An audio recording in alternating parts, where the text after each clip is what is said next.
Hello everyone, आज हम देखने वाले हैं एक और story, leave and let leave. तो इसके थ्रू हम देखेंगे English reading, correct pronunciation, words के और बहुत सारे टफ वर्ड्स की मीनिंग इसमें जानने को मिलेगा, क्योंकि हमें पता है एक स्टोरी में कई सारी चीज़ें कवर हो जाती हैं जो कि बेसिक नीड्स होती हैं इंग्लिश सीखने के लिए, समझने के लिए और बोलने के लिए। तो जो बेसिक चीज़ें हैं वो हमें एक स्टोरी से पता चल जाता है। जैसे ग्रामर भी, छोटे मोटे जो टॉपिक होते हैं ग्रामर की, जैसे टेंसेस वगैरह, कुछ थोड़े बहुत यूजेस, और आपको सेंटेंस फ्रेम कैसे करना है। जैसे देखो, एक एक वर्ड को, जो हमें छोटे छोटे वर्ड्स हमें पता होते हैं, उनको फ्रेम करके कैसे सेंटेंस बनाते हैं, वो सारी चीज़ें हमको यहाँ पे समझने को मिलती हैं। ठीक है, इसीलिए मैंने कॉन्वर्सेशन वाले वीडियोस को स्टॉप करके ये स्टोरीज़ वाले स्टार्ट किए हैं, ताकि आपको जो ज़ीरो लेवल से भी जो स्टार्ट करना चाहते हैं, जैसे एकदम स्टार्टिंग से, उनके लिए भी ये बहुत हेल्पफुल होगा। बस आपको ध्यान से सुनना है और जितने भी टफ वर्ड्स हैं उनको लर्न करना है, नोट डाउन करते हुए जाना है। ओके, सो थोड़ी थोड़ी आप प्रैक्टिस करते जाइए, डे टू डे लाइफ में अपने बोलते जाइए कि ये जो कुछ वर्ड्स हैं इजी उनको हिंदी के वर्ड्स से रिप्लेस कीजिए। ठीक है, चलिए देखते हैं। वीडियो आपको मैक्सिमम रिजोल्यूशन पे देखना है, जैसे मैक्सिमम रिजोल्यूशन ये होता है, तो इस पर आप देखोगे तो एकदम वीडियो क्लियर दिखेगा। ओके, अब यहाँ पे क्या है, लीव यानी जीना। ठीक है, लीव यानी जियो या जीना, एंड और लेट लीव। लेट का मतलब ये यूज़ है एक, जैसे हम बोलते हैं ना, लेट मी गो फर्स्ट, पहले मुझे जाने दो।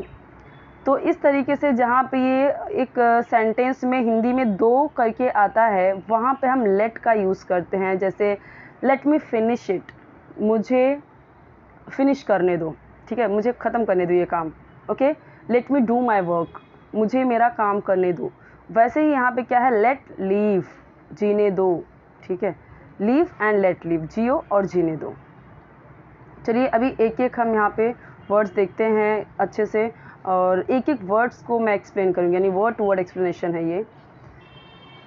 ये जैसा कि मैं आपसे प्रॉमिस कर चुकी हूँ कि अगर डेली की डेली आप अगर एक दो वीडियो भी देखते हो तो आप एक हफ्ते में अपने अंदर इम्प्रूवमेंट देखोगे इंग्लिश को लेके। ओके, फिर आप मुझे कमेंट में बताइए क्या आपके एक्सपीरियंस रहे। Once there was a big pool near a village. तो देखो, पूल का मतलब होता है पॉन्ड, यानी तालाब, जो होता है ना, पोखर, तालाब, इस तरीके से। तो जब भी हम स्टोरी स्टार्ट करते हैं या हम कहीं पे भी स्टोरी देखेंगे तो ऐसे ही स्टार्ट होता है, once upon a time, once there, इस तरीके से। वंस यानी एक बार, देयर ये यूज़ होता है किसी भी इस तरीके से यूज़ करने के लिए स्टोरी को। Once there was a big यानी बड़ा, पुल यानी तालाब, नियर यानी पास में, अ यानी एक, और विलेज यानी गाँव। तो आप देखिए हर एक वर्ड के नीचे उसके मीनिंग लिखे हुए हैं, तो अगर मैं मेरे से एक आध चूक भी जाए तो आप ध्यान दीजिए उस पर। एक बार एक गांव के किनारे या एक गांव के पास हुआ यहाँ पे, एक गांव के पास में एक बड़ा सा तालाब था। ओके, एक बार एक गांव के पास में एक बड़ा तालाब था। द विलेजर्स, गांव वाले या ग्रामीण, यूज्ड उपयोग करते थे या किया करते थे। ठीक है, यूज्ड द वाटर यानी उपयोग किया करते थे, water of the pool, water of the pool, of the pool यानी तालाब का, वाटर यानी पानी, फॉर के लिए, ड्रिंकिंग, एंड और फॉर अदर पर्पसेस ऑल्सो। तो यहाँ पे क्या बोला गया है, ध्यान से देखिए, for other purposes also. For यानी के लिए, अदर पर्पसेस यानी कि दूसरे कामों के लिए या दूसरे उद्देश्यों के लिए भी।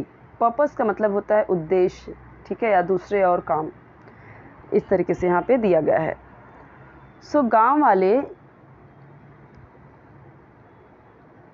पुल का पानी उपयोग किया करते थे पीने के लिए और दूसरे अन्य कामों के लिए। ये दिया हुआ ना, अदर यानी अन्य या दूसरे उद्देश्य या दूसरे कामों के लिए। The pool was abounded with fish, तालाब था अबाउंडेड यानी भरा हुआ, विथ फिश मछलियों से। फिश यानी मछलियों, और विद का यहाँ पे यूज़ से के लिए यूज़ हुआ है। अब हम देखते हैं विद का मतलब साथ में भी यूज़ होता है, पर डिपेंड करता है आप कैसे सेंटेंस बोल रहे हैं। ठीक है, विद का मतलब से भी होता है, विद का मतलब साथ भी होता है। ये हम हिंदी में ऐसे समझते हैं, इंग्लिश में विद का मतलब कहीं पे भी आए तो आप समझिए कि अगर उसके साथ विद अगर है तो उसके साथ में कुछ ना कुछ वर्ड जुड़ा हुआ है, यानी उसी से या उसी के साथ। Once a fisherman went fishing to the pool, once a fisherman, एक बार एक फिशरमैन यानी मछुआरा, फिश मतलब पता है कि मछली होती है, फिशरमैन यानी मछुआरा जो मछली मारते हैं, वेंट यानी गया, फिशिंग करने यानी मछली पकड़ने, बोलते हैं फिशिंग करने चल रहे हैं वो लोग, फिशिंग करने वो लोग जा रहे हैं, फिशिंग टू द पुल तालाब में, एक बार एक मछुआरा पुल में यानी कि तालाब में मछली पकड़ने गया, he cast his net into the pool and sat down, he cast उसने डाला या फैलाया, his अपना, net यानी जाल, into यानी में, into the pool यानी तालाब में, and sat down बैठ गया, so उसने अपना जाल तालाब में डाला और बैठ गया, but he was very impatient यानी कि बहुत अधीर था, जिसके अंदर पेशेंस नहीं है उसको हम क्या बोलते हैं, इम्पेशेंट। पेशेंस का मतलब क्या होता है, धैर्यता, धैर्य, धीरज, लेकिन हमने उसके आगे इम लगा दिया तो उसका अपोजिट हो गया, उसका उल्टा हो गया, ठीक है, यानी कि इम्पेशेंट यानी अधीर हो गया, उसके अंदर धैर्य नहीं रहा। सो ही वॉज वेरी इम्पेशेंट। अभी कितने छोटे छोटे सेंटेंसेस हैं, आप देख सकते हो, आप भी इसे यूज़ कर सकते हो।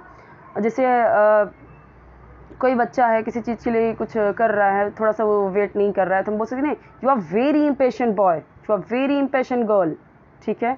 अब यहाँ पे अगर वही लड़की के लिए हम बात करते हैं तो ही की जगह पे शी हो जाता, अगर बहुत सारे लोगों की बात करते या दो लोगों की बात करते तो दे हो जाता, ठीक है। दो लोगों की बात करते जैसे राम एंड श्याम तो ये वर हो जाता, Ram and Shyam were very, यानी कि वॉज की जगह पे वर हो जाता, ये चेंज हो जाता, ये पास्ट टेंस है ना इसलिए।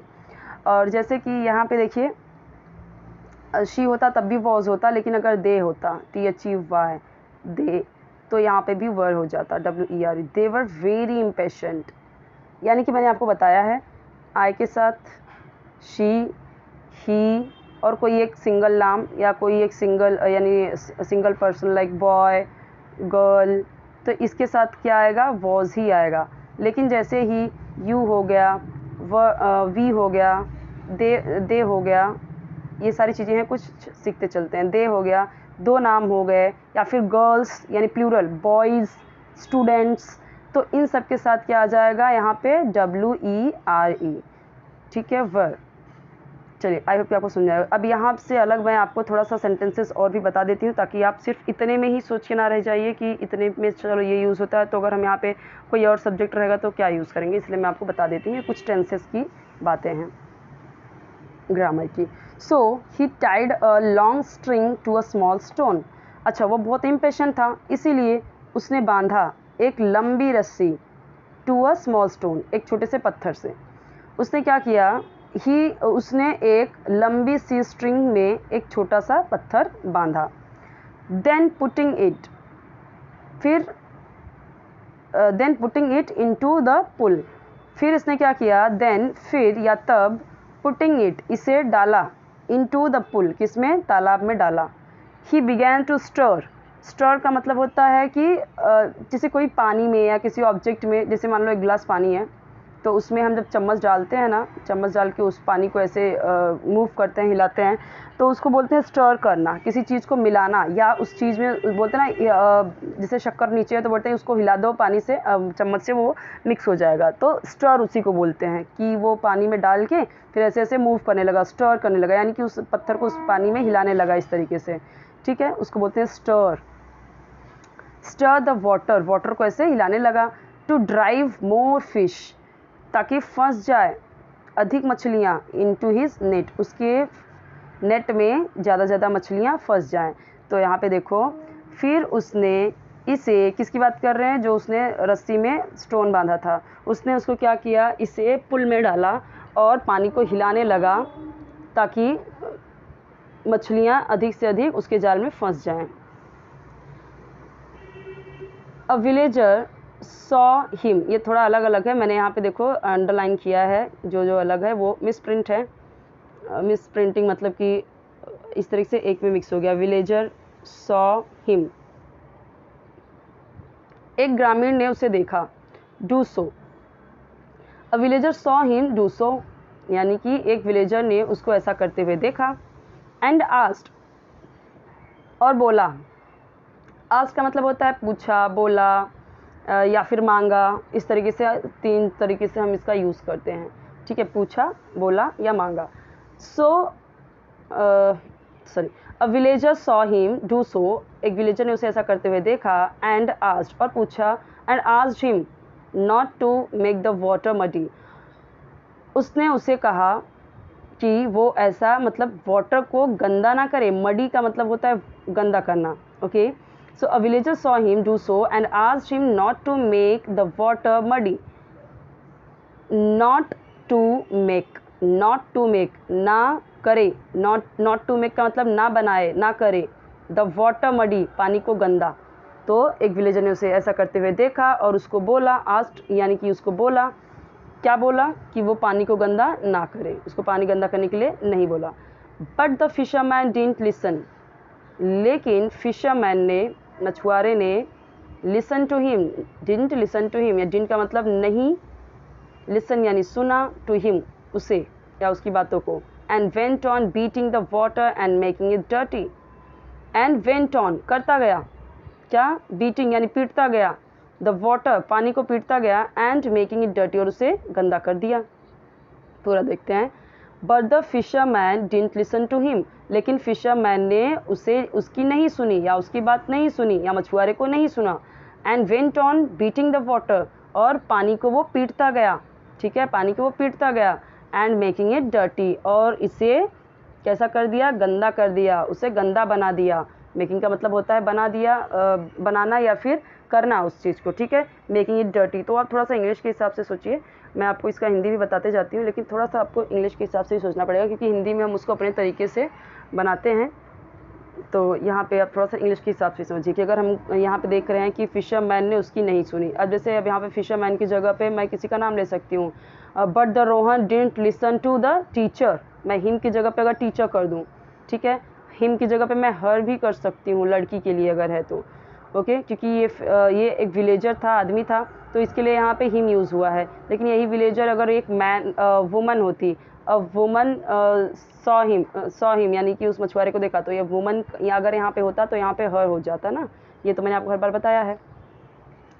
तो इस तरीके से जैसे मैंने बोला, but the Rohan didn't listen to parents, listen to his parents, या फिर listen to the teacher, and went on beating the water, और इस तरीके से पानी को पीटता गया, एंड मेकिंग इट डर्टी, और इसे गंदा बना दिया। So the villagers brought some companions armed with weapons, तो सो या इसीलिए या तो दोनों ही यूज़ करते हैं। तो विलेजर्स ने, ब्रॉट यानी लाया, विलेजर्स लाया कुछ कंपेनियंस, कंपेनियंस ने कुछ साथी को लेके आया, आर्म्ड विद वेपन्स, आर्म से लेस थे वो लोग, यानी एकदम सशस्त्र होके आए, बहुत सारे वेपन्स लेके आए, हथियार मारने पीट के लिए, लाठी डंडे सब कुछ लेके आए उसके लिए, ठीक है।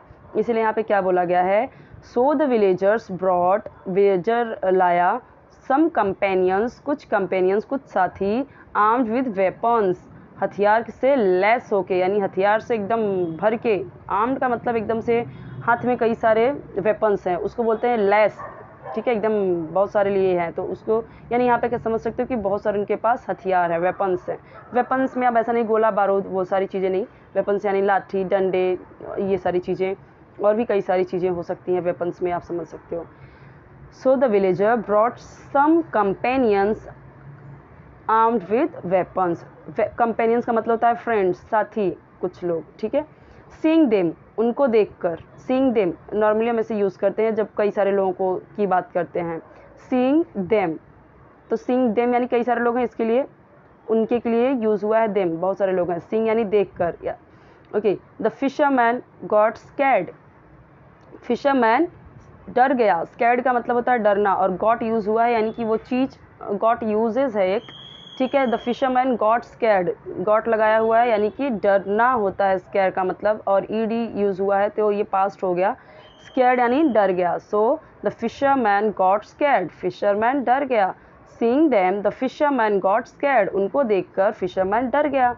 ही drew out his stone and apologised, okay, apologised यानी करने का मतलब है कि अपोलोजाइज का मतलब होता है जैसे कि माफ़ी मांगना, ओके। ही ड्रू आउट, उसने निकाला, हिज स्टोन, अपना पत्थर, एंड अपोलोजाइज्ड यानी कि माफ़ी मांगी। ओके ओके, सो ही ड्रू आउट, उसने निकाला, हिज स्टोन, अपना पत्थर यानी जो उससे पानी को हिला रहा था, एंड अपोलोजाइज्ड। अब एक चीज़ देखिए यहाँ पे ईडी लग गया। अब वैसे होता है अपोलोजाइज यानी कि क्षमा मांगना या माफ़ी मांगना, अपोलोजाइज, बट यहाँ पे डी लग गया है तो अपोलोजाइज्ड यानी कि माफ़ी मांगी, क्योंकि ये पास्ट में हो गया। ठीक है, और यहाँ पे भी ये पास्ट में ही है। सो आई होप कि आपको समझ में आया होगा। 2 प्लेलिस्ट बने हुए हैं, आप ज़रूर चेक कीजिए उसे। एक है इंग्लिश स्पीकिंग कोर्स का, एक है इंग्लिश स्टोरीज़ करके। तो इंग्लिश स्टोरीज़ में आपको इसी तरीके से स्टोरीज़ मिलेंगी, और इंग्लिश स्पीकिंग कोर्स में आपको बहुत सारे कन्वर्सेशन वीडियोस मिलेंगे, जो 2 लोगों में बात हो सकती है। ठीक है, 2 पर्सन के बीच में बातें होती है, 3-4 पर्सन के बीच में बातें हो सकती है, जैसे कि सिचुएशनल है, जैसे कि आप स्कूल में हो, कॉलेज में हो, या फिर आप प्लेटफॉर्म पे हो, अलग अलग सिचुएशन में अलग अलग प्लेसेस पे अगर आप हो तो कैसे आप किसी से हेल्प मांग सकते हो, कैसे बातें कर सकते हो। और भी वीडियोस हैं डे टू डे लाइफ में हम जो इंग्लिश यूज़ करते हैं, नॉर्मली जो हम बात करते हैं हिंदी में, उसे आप इंग्लिश में कैसे बोलें, वो सारी चीज़ें हैं। तो आप ज़रूर देखिए उन सबको, उससे बहुत हेल्प मिलेगी आपको। और नोट डाउन करते जाइए, थोड़ी सी मेहनत कीजिए और प्रैक्टिस करते जाइए डेली की डेली। जैसे कि यहाँ पे बहुत सारे वर्ड्स हैं जिनको हम हिंदी में ना बोल के हम उसको इंग्लिश में ही बोले तो ज़्यादा बेटर रहेगा। तो धीरे धीरे करके आपकी इंग्लिश अपने आप ऑटोमेटिक इम्प्रूव होने लगेगी। ओके, और कोई वीडियो चाहिए तो कमेंट में बताइए।